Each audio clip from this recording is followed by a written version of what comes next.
Raisa Putri, berusia 15 tahun, remaja asal Gampong Tanjung Hagu, Aceh Utara, masih diselimuti rasa takut setelah selamat dari amukan angin kencang yang memorak-porandakan rumahnya pada Kamis sore, 10 Juli 2025.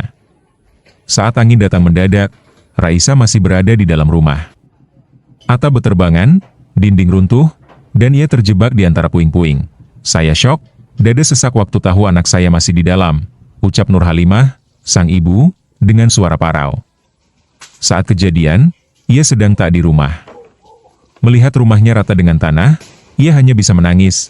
Bersyukur Raisa berhasil keluar dalam keadaan selamat meski trauma. Malam itu, mereka menumpang di rumah kerabat. Rumah mereka tak lagi layak huni, tinggal dinding, atap lenyap. Nur Halimah hanya bisa berharap ada bantuan untuk membangun kembali tempat berteduh mereka.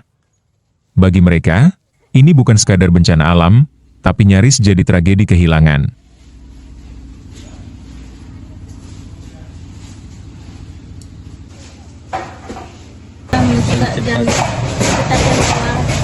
Di mana kejadiannya, Bu? Pak, Ibu lagi di Sama mana? ibu lagi ada di tempat adik, ada cuma anak di rumah.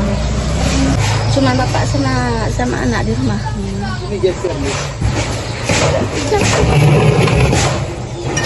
Anak berada di dalam. Nangis kan nggak bisa apa.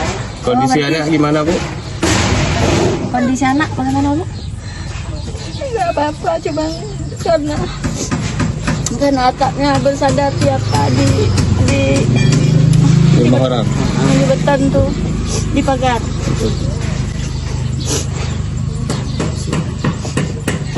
Berarti Bu semalam tidur di mana, Bu? Tempat mama, tempat orang tua. Kalau kau misalnya ada bantuan ya bantulah. Nggak tahu nggak mau ngomong apa.